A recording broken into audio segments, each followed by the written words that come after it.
வாழ்க வளமுடன். ராஜா மாயவரத்திலிருந்து ஒரு கேள்வி கேட்டிருக்கின்றார்.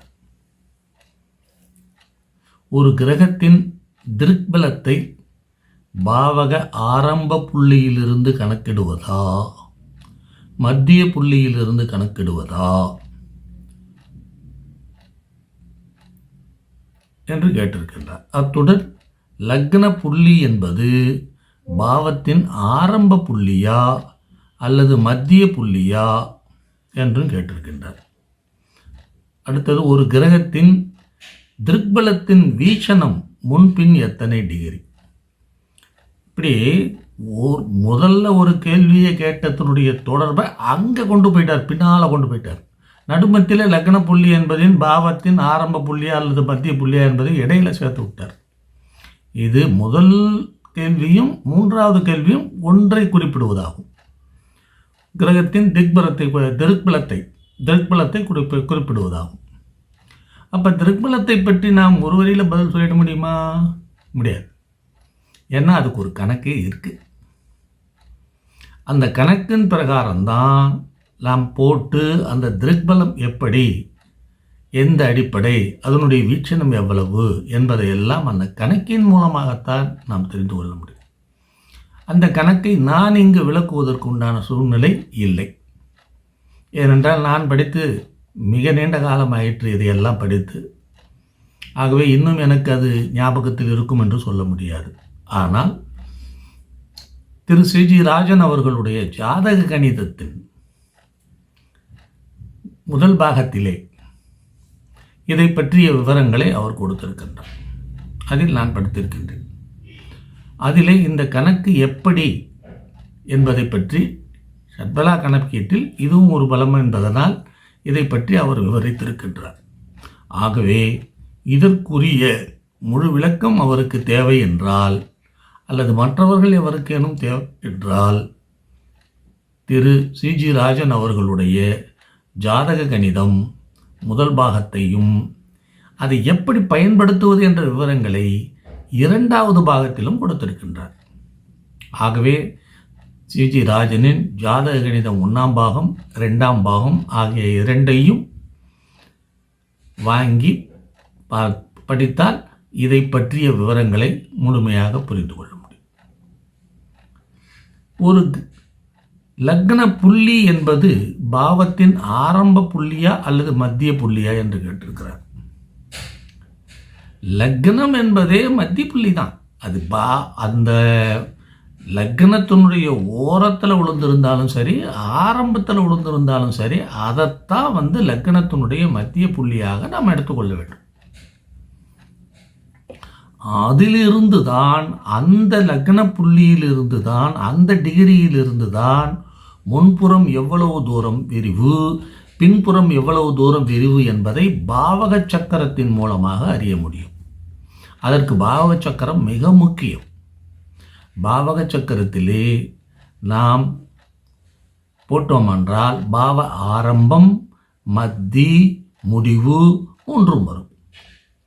அப்போது அந்த லக்னம் அப்படிங்கிற இடத்துல மத்திய டிகிரியை இந்த லக்ன புள்ளி கொடுக்கும். அப்போ ஆரம்ப புள்ளி எங்கேருந்து ஆரம்பிக்குது அப்படிங்கிறத அங்கே கொடுத்துரும். அது எங்கே முடியுது, அந்த புள்ளி எங்கே முடியுது அப்படிங்கிறத முடிவில் கொடுக்கும். அப்போது பாவக சக்கரம் இல்லாமல் இந்த கேள்விக்கு பதிலே சொல்ல முடியாது. அப்போ பாவத்தின் ஆரம்ப புள்ளியா அல்லது மத்திய புள்ளியான்னா மத்திய புள்ளி தான். அந்த லக்ன டிகிரி உளுந்திருக்கிறது எந்த டிகிரியில் உளுந்திருக்கோ அதுதான் மத்திய புள்ளி. அங்கிருந்து தான் முன்பின்னாக அந்த தூரம் எந்த அளவுக்கு விரிவு, பாவ விரிவு எவ்வளவு தூரத்தில் இருக்கின்றது என்பதை கணக்கீடுகள் மூலமாக, பாவச்சக்கர கணக்கீட்டின் மூலமாக தெரிந்து கொள்ள வேண்டும். பாவச்சக்கர கணக்கீடு போடுவது என்பது கொஞ்சம் சற்று சிரமமான பணிதான். ஆனால் அதை பற்றி எளிமையாக போடுவதற்கு எளிமையாக விளக்கியுள்ளேன். என்னுடைய புத்தகத்திலே ஜோதிட ஆராய்ச்சி திரட்டு 2ஆம் பாகத்திலே கொடுத்திருக்கிறேன். ஜோதிட ரகசியத்தில் கொடுத்திருக்கின்றேன். நட்சத்திர ஓராதிமணி அண்ட் டேபிள்ஸ் ஆஃப் பாவாஸ் எளிய முறை ஜோதிட கணிதத்திலும் கொடுத்திருக்கின்றேன். இந்த நூல்களை எல்லாம் படித்தால் பாவக சக்கரம் எப்படி போடுவது என்பதை பற்றி தெரிந்து கொள்ளலாம். என்னுடைய ஜோதிடத்தில் எதிர்காலம் அறியும் முறை என்ற புத்தகத்தின் மூலமாக இந்த பாவக சக்கரத்தை வைத்துக்கொண்டு எப்படி பலன் எடுப்பது என்கின்ற விவரத்தையும் கொடுத்திருக்கின்றேன். ஆகவே இவர் கேட்ட கேள்விக்கு லக்ன புள்ளி என்பது மையப்புள்ளி தான். அதிலிருந்து தான் ஆரம்பம் எங்கு முடிவு எங்கு என்பதை தெரியும். அந்த பாவக சக்கரத்தினுடைய கணக்கீடுகளே 10th மெரிடியன் என்று சொல்லக்கூடிய 10ஆம் பாவ வான் உச்சி ரேகை அதில் இருந்துதான் கணக்கெடுக்கப்படுகின்றது. லக்ன புள்ளிக்கும் 10ஆம் பாவ புள்ளிக்கும் தொடர்பை ஏற்படுத்தி அந்த தொடர்பின் மூலமாக ஏற்படுவதுதான் பாவ சக்கர கணக்கீடு.